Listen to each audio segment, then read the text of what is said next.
The #1 UConn Huskies are 3 games into their young season, and while the record shows dominance, Coach Geno is sending a clear message: the offense still isn't where it needs to be. On Wednesday night against Loyola Chicago, UConn's defense looked championship-ready.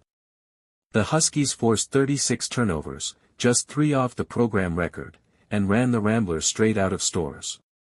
But offensively, it wasn't nearly as clean. UConn turned the ball over 7 times in the first quarter alone, and no player had more than 9 points going into halftime. For a team with national title expectations, that's not the kind of rhythm Geno wants to see. The Huskies now face Ohio State on Sunday in Hartford, the 3rd game in 7 days.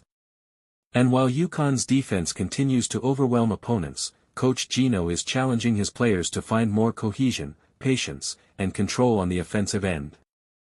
As he put it, "I'm not exactly thrilled with where we are offensively right now. So much of our offense is coming from our defense, and I don't know that that's something you can count on every night." UConn has always prided itself on letting suffocating defense spark transition opportunities, and with this year's depth, it's working better than ever. The Huskies have averaged 20 steals over their last 2 games and outscored Florida State 24-4 in fast break points.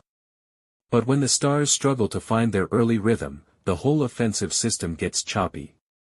Against Loyola, both Sarah Strong and Ezzie Fudd looked out of sync in the opening quarter. The Huskies never lost control of the game, but the offense became rushed, 5 turnovers in the first 4 minutes, and Geno noticed. Some of that sloppiness comes from having deeper rotations this season. But Geno also believes his players need to learn how to shift gears, to play with defensive intensity, then slow down and run intentional offense once they cross half-court.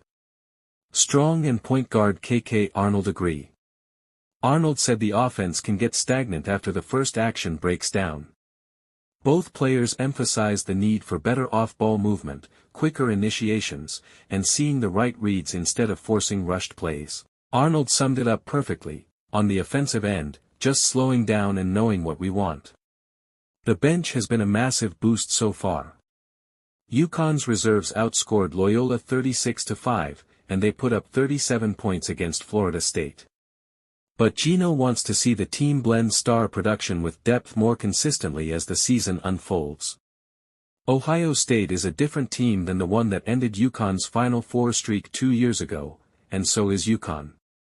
Sunday is another measuring stick, another chance to tighten the offensive screws while keeping that trademark Husky intensity. If UConn locks in on both ends, this team's ceiling is as high as any in the country.